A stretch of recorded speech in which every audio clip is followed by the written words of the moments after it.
So on Friday, we were working on universal gravitation. I am not going to spend the whole class on that today because we don't need it. And we need to move on because I just looked at our timetable for the rest of the year and it's bad. It's real bad, okay? We're short by about 4 days in my opinion. So we're going to need to, as they would say in curling, hurry hard. Because man, oh man, do we got a lot of stuff to finish, right? So, tomorrow, that said, we're going to take a little bit of time to kind of look at the rest of the calendar, plan out what things you need to do before the final exam, so that you don't end up having to do them the night before the final exam. Because, it's just me, that sounds really stressful. So let's look, we're going to look at how we can plan a little better and maybe reduce some anxiety. Okay, going into the final. Okay? All right. So on Friday, we were talking about force of gravity. We were talking about what kinds of things affect how much gravitational attractive force there is present between two objects. Right? And what we discovered was that the mass of the two objects is linearly related to how much gravity exists between them. Right? If I was to double the mass, then I would have twice as much gravitational attraction between the two objects. Conversely, separation distance has an inversely exponential relationship. So if I have two things and they're a meter apart, and then I double their separation distance to 2 meters, there will be 4 times less gravitational attraction between them. If I move them to 3 meters, there will be 9 times less gravitational attraction between them, and so on and so on. It will get exponentially smaller as I increase the distance between the two objects. Right? That, incidentally, is why the moon orbits the Earth and not the sun. Okay? The moon is a lot further away from the sun than it is from the Earth, so Earth's gravitational force on the moon is stronger than the sun's would be. Okay? So as a result, the moon orbits the Earth instead of the sun. Okay? That sort of makes sense? Okay, so what we want to look at here is just 2 kind of simple examples of Newton's universal law of gravitation, simple calculations involving the formula. So let's say we got 2 people sitting on a park bench. Now, is there going to be a lot of gravitational force between 2 people? Yeah. Okay, their masses are incredibly small, and even if they were right together, there'd be virtually no measurable gravitational attraction. There's still some that's calculatable, but not measurable, really. Okay, so person A has a mass of 55 kilograms, person B is 80 kilograms. We want to find the gravitational force exerted by B on A. That is one of the reasons we don't use this textbook. What's wrong with that statement?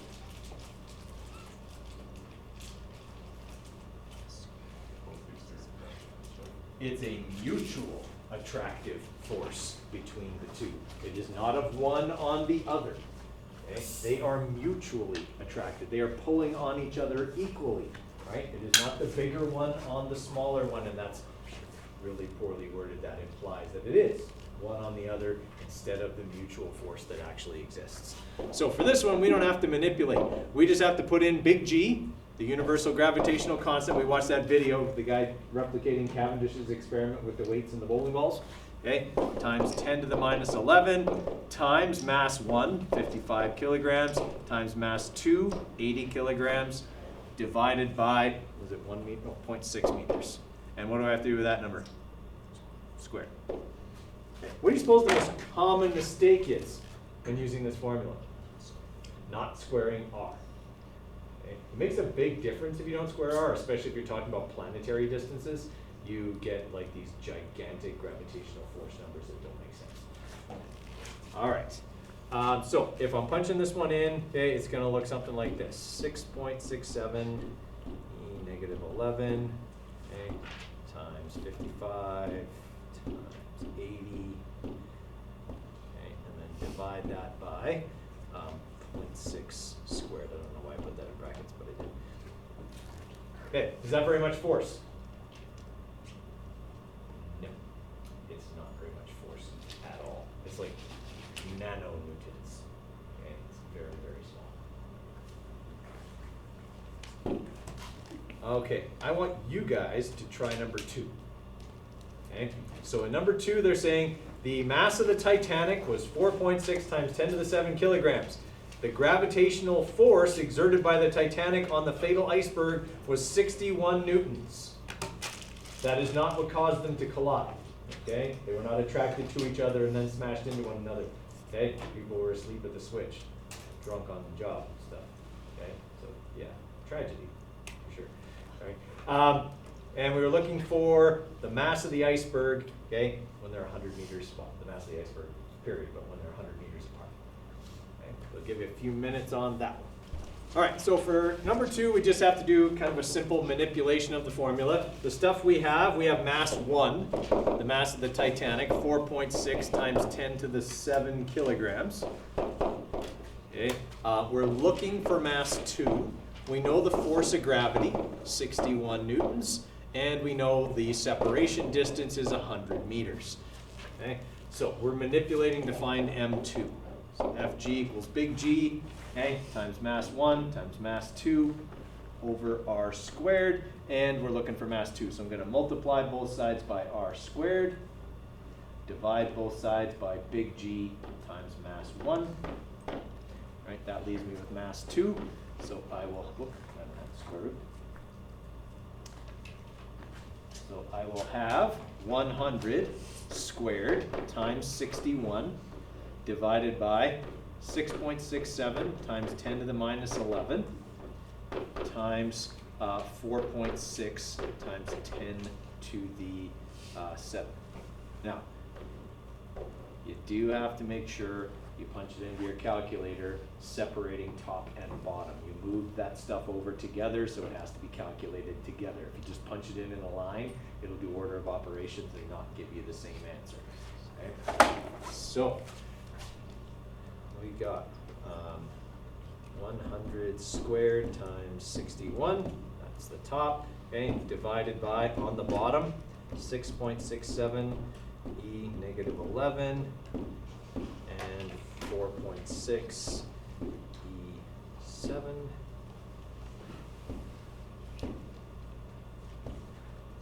All right, so the iceberg had a mass of 2.0. I think we only have 2 significant digits here. So 2.0 times 10 to the 7? 10 to the 8, sorry, I counted wrong. 10 to the 8 kilograms. Okay. Everybody all right with that one? Okay. Is that a tough formula to use? Okay, what about the concept? Okay, is it the concept of gravity being related to mass and distance okay with everybody?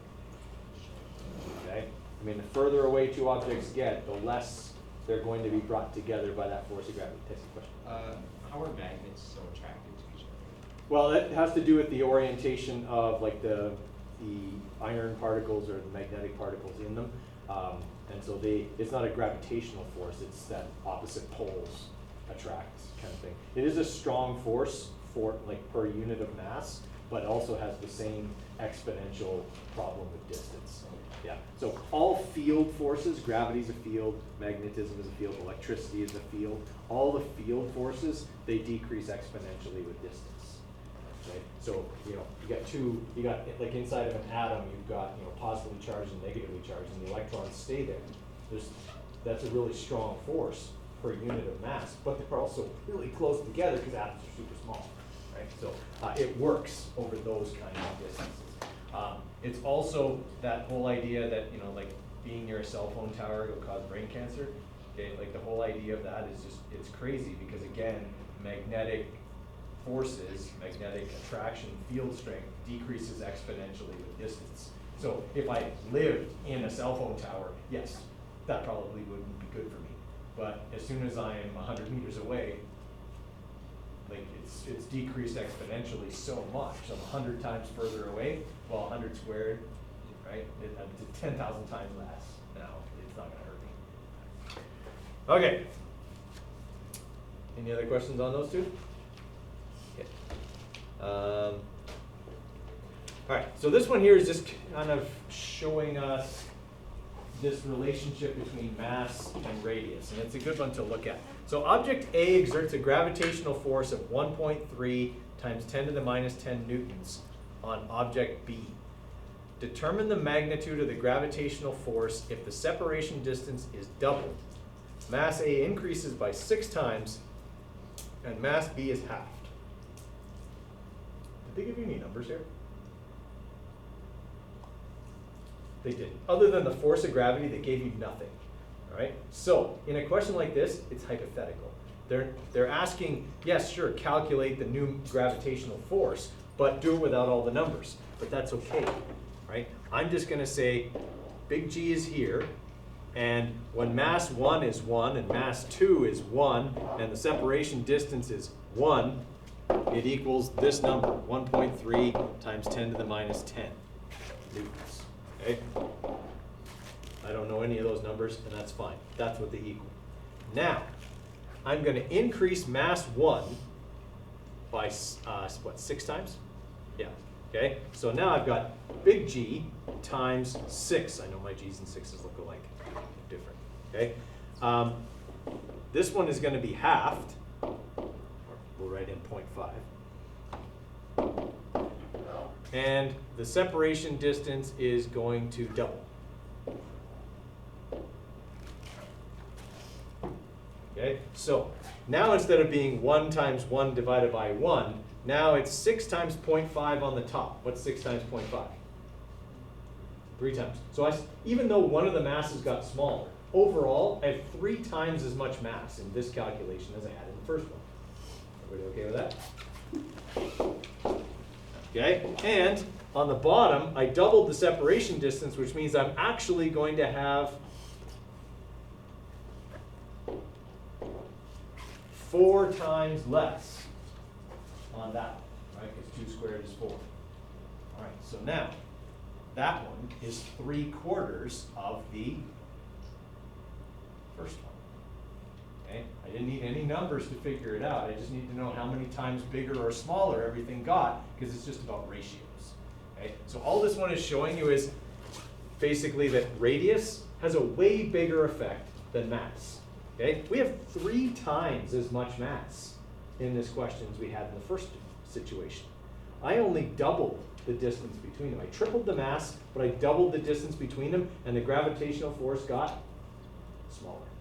Okay, because radius has a much bigger effect, or separation distance has a much bigger effect than does mass, because its effect is amplified by being exponential.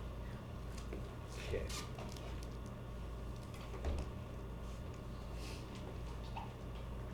Okay, so during a lunar eclipse, so in a lunar eclipse, the Earth moves between the sun and the moon. Okay, and it makes, sometimes we get those blood moons where the moon looks kind of red. Okay, that's what happens in a lunar eclipse. Or sometimes you even see the shadow of the Earth cast on the moon. Okay, looks kind of cool. So during that situation, Earth is between the sun and the moon, just like diagrammed here. Using the data in that chart, calculate the net gravitational force exerted by the moon and the sun on the Earth. Okay, I always have one like this on the unit exam, so it's an important one to go over. But I am going to alter 2 numbers here so that they match what's on our formula sheet. I'm going to alter 3 numbers so they match what's on the formula sheet. Okay, so how do I find net force?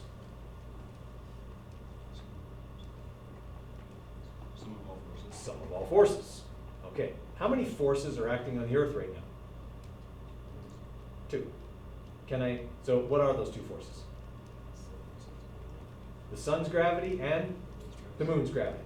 Well, actually, the mutual attractive force between the sun and the Earth, and the mutual attractive force between the Earth and the moon. But we'll say moon pulling the Earth one way, sun pulling the Earth the other way. Okay, can you calculate those 2 forces?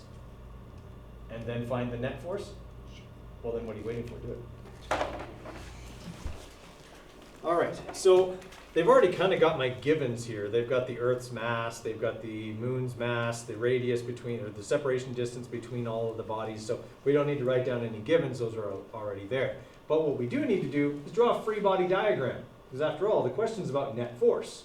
Okay, so the 2 forces acting are the force of gravity between the sun and the Earth, and the force of gravity between the moon and the Earth. Okay? Those are the two forces that are contributing to the net force acting on the Earth. So I need to calculate them both. So the force of gravity between the Sun and the Earth will be big G, 6.67 times 10 to the minus 11, okay, times the mass of the Earth, 5.98, times 10 to the 24, times the mass of the Sun, 1.99 times 10 to the 30. That's big. Divided by the separation distance between the Earth and the Sun, 1.50 times 10 to the 11 squared. Really important to remember the square. Okay, so force of gravity between the Sun and the Earth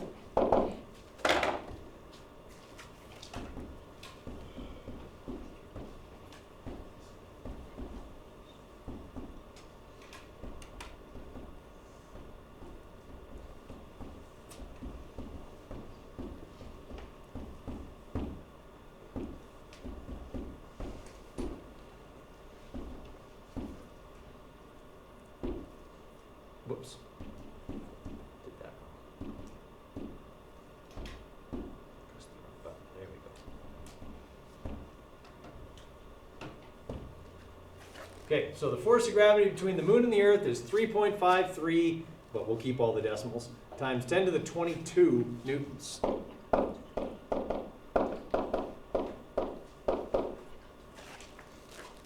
Okay. Then we've got to do exactly the same calculation, except we have to substitute mass of the Moon for mass of the Sun and Earth-Moon distance instead of Earth-Sun distance. So force of gravity between the Moon and the Earth, okay, 6.67 times 10 to the minus 11 times 5.98 times 10 to the 24 times 7.36 times 10 to the 22 divided by 3.85 times 10 to the 8 squared.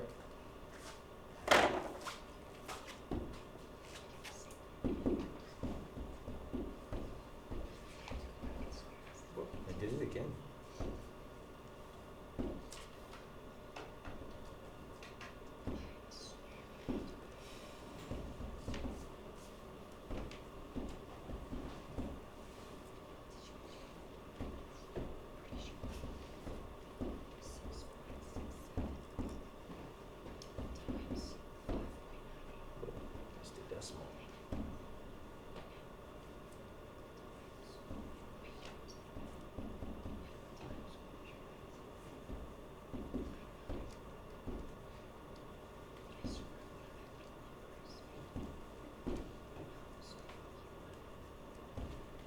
Okay, so between the Moon and the Earth, there's only 1.98 times 10 to the 20. Right, so like several hundred times less.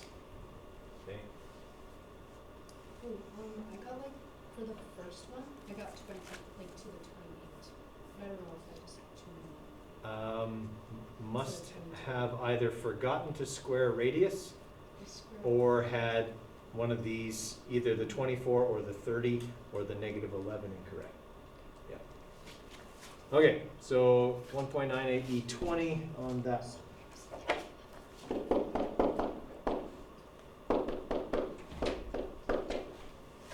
Okay, so those two forces, they act in opposition to each other. The Moon is pulling the Earth to the left, the Sun is pulling it to the right. So when I calculate net force, okay, it's going to be the force of gravity between the Sun and the Earth minus the force of gravity between the Moon and the Earth, because they're going in opposite directions.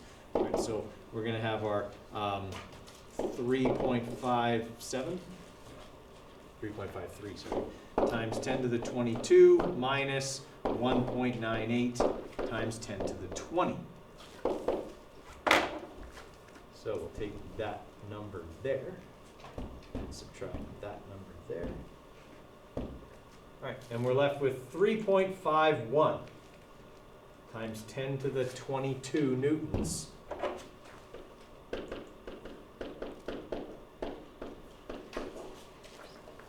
What am I missing? Direction, right. Guys, if I were to, let's say, theoretically, put this on the unit exam, Okay? Like 1/3 of you will forget to write towards the sun on this answer. Even though I'm telling you that right now. Okay? It's a vector quantity, don't forget. Okay? Too wide. Towards sun. Towards sun. Okay. Is that overly difficult? The only thing I could really do would be to put the moon between the Earth and the sun and say it's a solar eclipse instead. Okay? How would that change what you do? Right, you'd add them because they'd both be pulling to the right. Okay? That's just being able to draw a free body diagram, which you guys have no problem with. Okay? So that's as complex as a gravitation question would get. Okay? Nothing terribly tricky about it.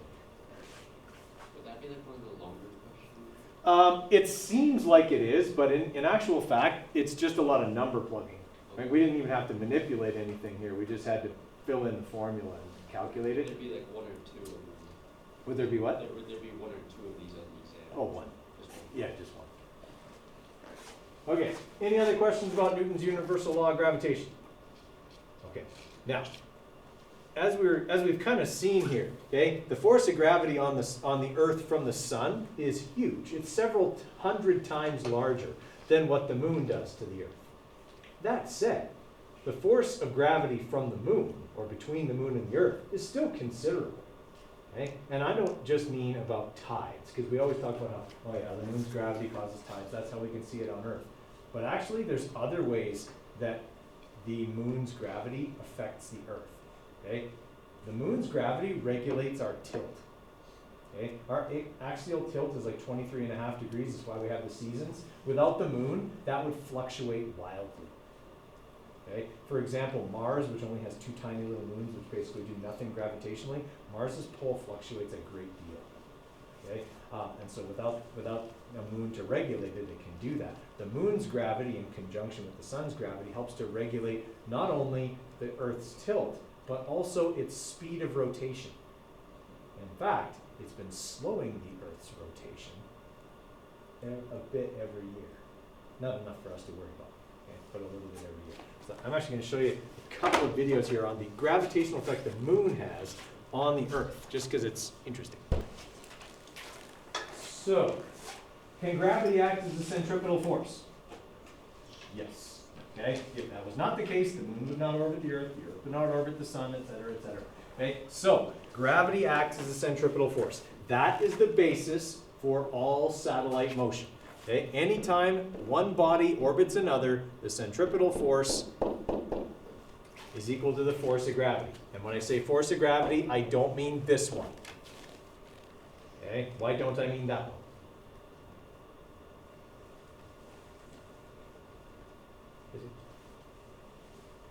Is it because actually, oh, never mind. What he was going to say was, is it because you don't know what G is for all these other places? Yes, absolutely that's why. Okay? I don't know what G is for the Earth in relation to the sun for how far away the Earth is from the sun. I don't know what little G is for the Earth in that situation. I can't use that formula because I don't know what little G is in all these different situations. So instead, what we say is mv squared over r equals big G times mass 1 times mass 2 over r squared. We actually did this on Friday, and we calculated how fast the moon moves in its orbit around the Earth. Okay? Now, there's 3 m's in here. All right? Are there actually 3, or are there only 2? There's only 2. All right? And the reason there's only 2 is because this object here is the one that's moving in the circle. So this mass is one of the 2 over here. Okay? Now, since that mass is on both sides, what will happen to it if I start manipulating? It'll cancel off, right? Okay? That's why I said it wouldn't matter whether you had a basketball or the moon as far out as the moon is. They would all have to move at the same speed because the mass of that object is irrelevant. All right. So what we got to get out of today is that satellites obey uniform circular motion laws. That is, their orbit is something moving at a constant speed. Okay? Not like vertical circular motion where it changes. Okay?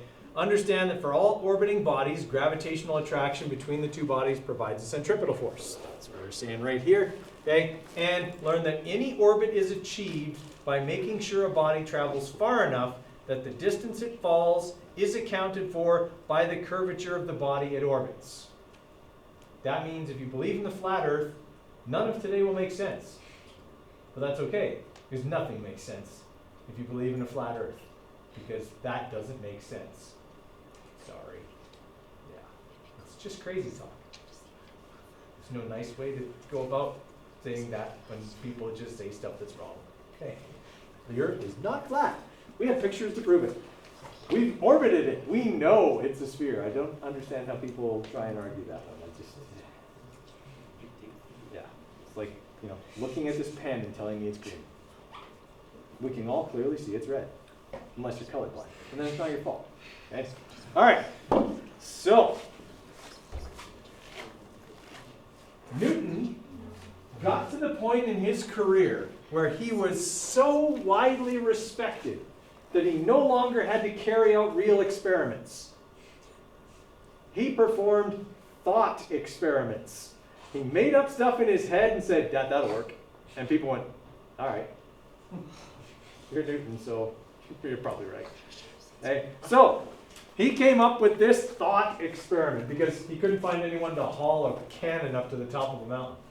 And no cannon could propel anything fast enough for this to work anyway. So, he just said, if somebody took a big giant cannon and put it on top of Mount Everest, which, would have been hard to carry a cannon up there, okay? And if they fired the cannonball fast enough, it would orbit the Earth. That is, get off the mountain before it comes back. Because it would. Okay? Now, in order for something to orbit the Earth, it does have to move at approximately 8 kilometers per second, which would incinerate the cannonball almost immediately. Okay? But the reason it has to move at 8 kilometers per second is because the Earth curves away 4.9 meters in 8 kilometers. Okay? Because, as we said a minute ago, it's round. Okay? And so, over an 8 kilometer distance, the Earth will curve downwards or away from you 4.9 meters. That's important because the distance an object falls in the first second it's falling is 4.9 meters. Okay? Everybody all right with that? So if you can keep an object going at that speed, it's always falling, but it's never getting any closer to the Earth because it's going fast enough that the Earth just keeps curving away the exact same distance it falls. Now, that's tricky because moving at 8 kilometers per second within the Earth's atmosphere would build up a lot of heat. That's why things burn up when they hit the Earth's atmosphere. Right? So, this can't be achieved near the Earth's surface. It can only be achieved at a high altitude, which was why it was so difficult in the early days of the space race. We didn't have any rockets powerful enough to move the mass high enough to make it orbit. Okay? Until what happened? Who put the first object in orbit? Soviets. Yeah. Okay? The Soviets put Sputnik in orbit. Sputnik was a satellite, looked like a basketball with little antennas coming out of it. All it did was orbit the Earth and emit a radio signal that said this: beep, beep, beep. Okay? So it orbited the Earth a bunch of times, making a beeping sound. Terrified people. Okay? Everyone in the Western world was terrified of this thing because if the Russians could put something in orbit, they could put a missile in orbit, and then they could drop it anywhere they wanted to. This was the mentality of the Cold War. Everything was about being able to drop a nuclear weapon on somebody else. Okay? And the Russians now had the upper hand, and that terrified everyone. Okay? So, it wasn't all that. Okay? It did get the space race started. The Americans could not have egg on their face for very long. Okay? Of course, they still did because the Russians got a person in orbit first as well. Okay? Yuri Gagarin was the first person to go into space. What's that? Yes, the Americans did land on the moon first because that wasn't fake. Okay. And no, you can't say no. The flag was moving. No, the flag is camera angle. It's Anyway, so we've got the space race going on. It's really difficult to get something to orbit the Earth because you've got to get it moving so fast. But this is actually why, and if you've ever watched a launch, it looks like we launch things vertically, like they just go straight up like this. That's how they start. Okay? But very soon after that, they perform what's called the rollover maneuver. Okay? So they go straight upwards for a little while, and then they kind of roll the spacecraft onto its back and actually do this. Okay? And they start building up more horizontal velocity because they're now above kind of the thickest part of the atmosphere, and they can actually accelerate better at those altitudes. That's why lots of spacecraft have more than one stage. Right? If you've ever seen like launches of the space shuttle, when it would first launch, it had these two white rocket boosters on the side. Okay? Those solid rocket boosters would launch it until it was essentially out of the practically thick part of the atmosphere. Then those would fall away, and the space shuttle's engines would kick in after that, after the rollover maneuver, to continue accelerating it to orbital velocity. Right? If you want something to leave the Earth, then you have to achieve a greater velocity than that, which we call escape velocity, okay? Which would require a more powerful rocket. Okay, everyone okay with this idea? All right. So it's because you're always falling that you feel weightless when you are orbiting the Earth. Okay? When you are orbiting the Earth, you're always falling, so you feel weightless. Okay? You're not actually weightless, you're still attracted to the Earth, that's why you're always falling. But because you're always falling, you feel weightless. So when we saw those Chris Hadfield videos from the International Space Station, okay, he's just always falling, so that's why he's always floating. All right. So this was the idea, okay? If you could get something moving fast enough, right, you would be able to get it to orbit the Earth. It would come all the way back around because the distance it falls is equal to the distance the Earth curves away, okay? And it would continue to do that. So what that means is, once you get something into orbit, it should stay there. Yeah. It doesn't require any energy once a satellite is in orbit for it to maintain that orbit. Okay? Now, we do have to be careful because the Earth's atmosphere is not this perfect border, okay, that just kind of ends at one point. It's very irregular, and sometimes gases go a little further out than normal. If that happens and a spacecraft encounters them, it'll slow down, okay? And then its orbit would have to be adjusted. Right? The International Space Station's orbit periodically has to be adjusted. Okay? We put most of our satellites higher than that. Okay? The International Space Station is in very low Earth orbit. Right? So it does have that problem where it has to be adjusted. Whereas our communication satellites, okay, the ones that make satellite television, GPS, all of that kind of stuff possible, they are in high Earth orbit. So high that they are actually geosynchronous, which means what? They stay over the same point on the Earth's surface. Okay? That means if they're going to stay over the same point on the Earth's surface, so I put a satellite out here, when it orbits the Earth, it's always staying over that spot. So how long is its orbit? Exact same as the rotation of the Earth. Now that presents a bit of a problem. If we want all our satellites to have that orbital period, they all have the same orbital radius. Okay. It can get pretty crowded at that distance. Now there's a lot of space, it's space after all. But okay, when you start putting a whole bunch of satellites at exactly the same distance away from the Earth, you do have to know where everybody else's stuff is, because you don't want satellites to run into each other. Okay? But that's what happens with our geosynchronous satellites. Okay, so all of our communication satellites work that way. All of our satellite television, all that kind of stuff, those are all in geosynchronous orbit. Okay, and that's important because if they weren't, what would happen every once in a while? They'd be out of sync. They'd not only be out of sync, but if I'm trying to watch my favorite TV show and this thing goes over the horizon, what am I not getting anymore? I'm not getting my signal anymore. Okay? Now, that's what happened in the early days of satellite television. There were lots of satellites, and your dish would have to rotate. If you've ever seen any of those really old satellite dishes, they're really big, they're motorized, okay? And they can track, and that's what they used to do. So you'd see, like in the, they'd be tracking the satellite along like this, and then right about in the middle of double overtime Stanley Cup final would be when you'd have to go back and find the next satellite because that one went over the horizon.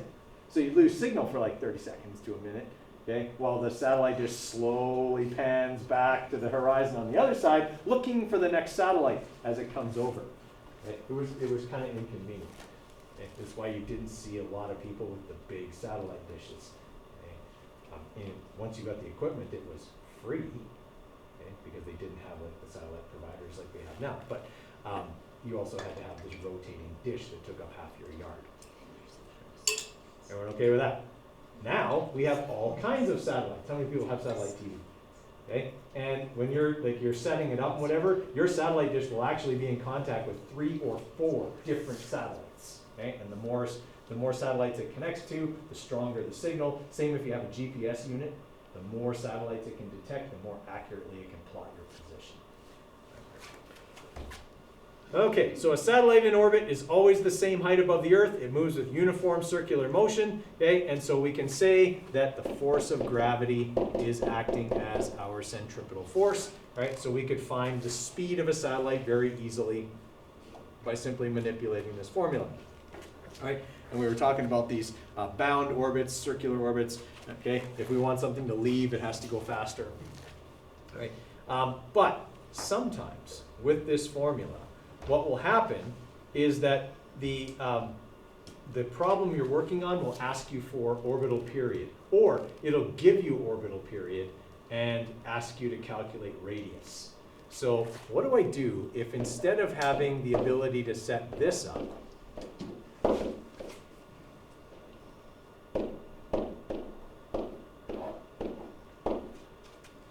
I'm not given V and I'm not given R, but I'm given period instead.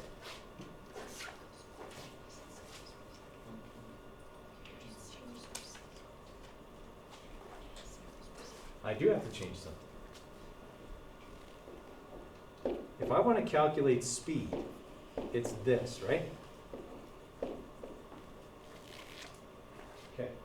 This is substitution. I talked about it back on like the second day of the unit here. This is where it's going to be necessary for you to do this because you'll run into this with satellite problems. If I'm asked to calculate R and I'm given period, I can't use this formula the way it is because I don't have V and I don't have any way to calculate it because I don't have R. So what I do is I substitute this formula here in for V. All right? Now, in this formula, V is squared. This formula doesn't calculate V squared, it calculates. So what do I have to do with the whole formula? Right. So 4 pi squared R squared over T squared. And I can take that and plug it right into this formula. So it'll end up looking like this.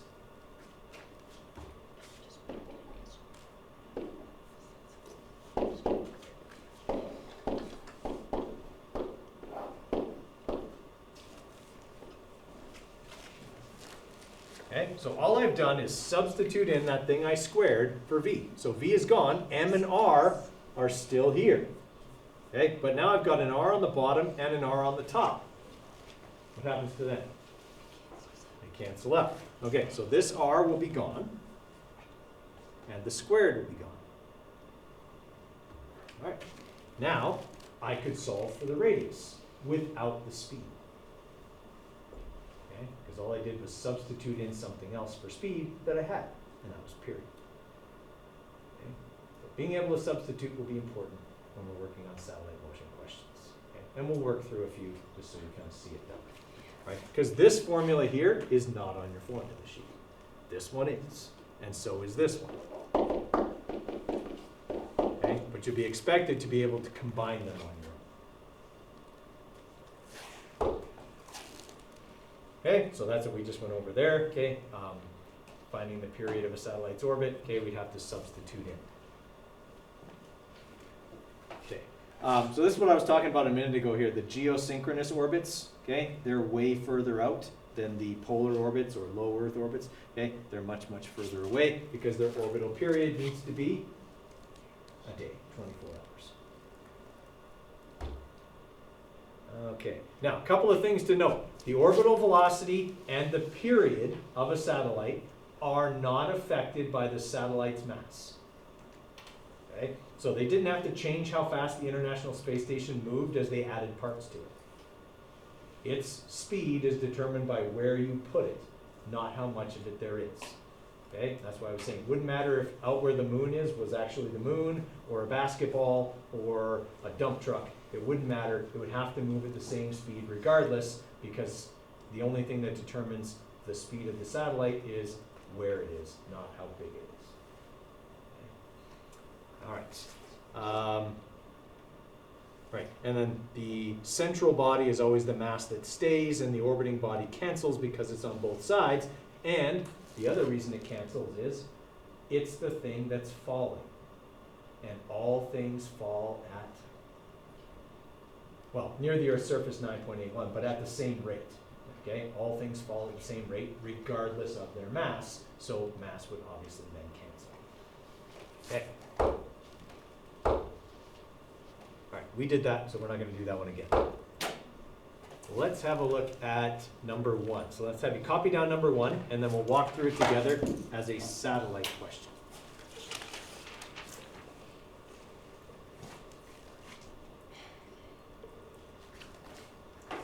So for question number 1, just kind of a walkthrough here, right?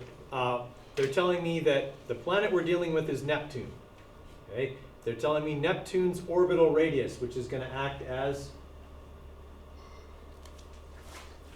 R.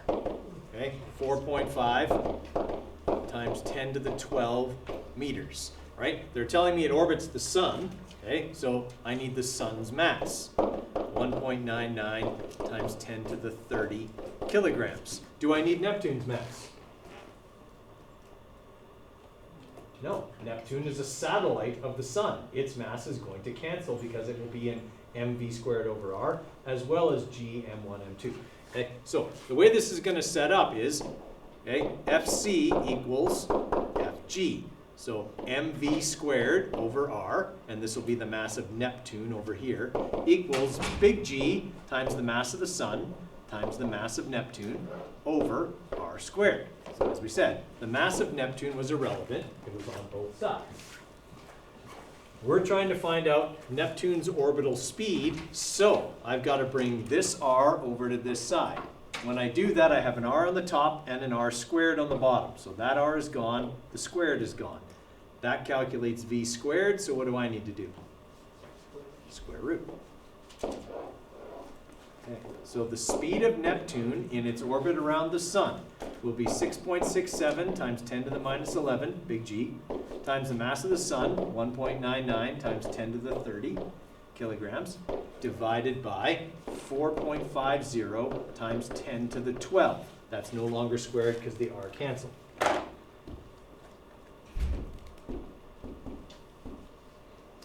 so 6.67, 11, 30, divided by 0.5, 12. All right, so I did that the way I tell you not to. So I included lots and lots of brackets and did it all in one step. Okay, so in order to orbit the sun, Neptune moves at 5.4 times 10 to the 3 meters per second. So Neptune moves at 5.4 kilometers per second as it orbits the sun. And still takes like 80 some or 100, no, it's 80 something years, I think, to orbit. I don't know, it's more than that. It's like 100 something. Anyway, it's a long time to orbit the sun. Okay. I want you guys to try number 2. It's about Miranda, which is a moon of Uranus. That's how you pronounce it. It's not Uranus. Uranus.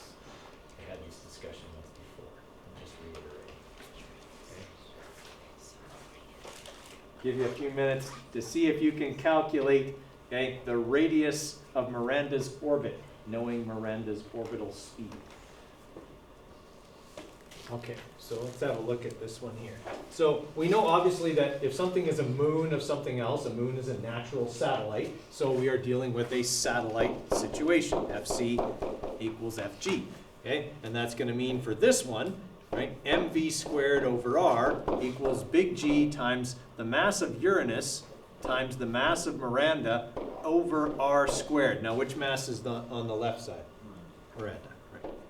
Okay, so that's going to cancel, which is good because they didn't tell us what it was. Okay, and now we can calculate its orbital radius. Okay, so if I'm going to calculate orbital radius, I need it on the top of the equation. So I'm going to bring r squared over here. Okay, so I'm going to multiply both sides by r squared. Okay. Right, and that r is going to do what with this r? Right. Okay. Then I'm going to bring v squared over here.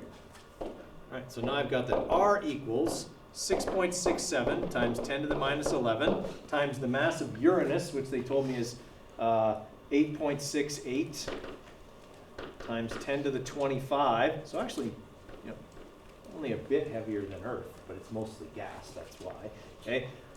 And then dividing that by v squared, which was 6.68 times 10 to the 3, right? And that has to be squared. Okay? So when we punch that in, we should get 1.3 times 10 to the 8 meters.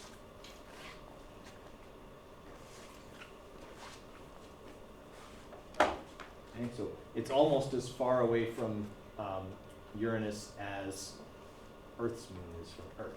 Now, where are these distances measured from? They're measured center to center. Okay, so something's orbital radius is always measured from the center of one body to the center of the other. Right? So if a question ever says, calculate how far above the surface a satellite is, you'll have to subtract the Earth's radius, or whatever the planet's radius is, so that you get just that number. Because whenever you calculate r, you're calculating the center to center distance. That's actually one of the tricks that can come up in satellite motion, and we'll look at that a bit tomorrow. Now, what kind of name is Miranda for a moon? Where do you suppose it got that name from? Someone named Miranda? Believe it or not, there is actually a set of naming rules for all the moons in the solar system. Okay? I don't know why, but there's a rule. You can't just name it after yourself, okay, if you discover one. So, if you're like the Earth, it's really easy. You only have one moon, you know what to call it. The moon. Okay? And that's easy. But the Earth's moon is actually called Luna, because it's like the classical name. That's what we call lunar eclipse, right? For Mars has two moons. Now, Mars is the god of war. So its two moons are Deimos and Phobos, the companions of war. Fear, Phobos. Panic, Deimos. Okay? So anything that ever orbits Mars will have to have some sort of warlike name. Okay? For Jupiter, Jupiter is named for Zeus. This is going to sound terrible. Jupiter has 68 or something known moons at this point, and they're all named for the lovers of Zeus. And we're not running out of names. No, I don't know them all. I only know the Galilean one. Okay. Then for Saturn, everything is named after Titans from Greek mythology. Okay. For Uranus, they're all Shakespearean characters.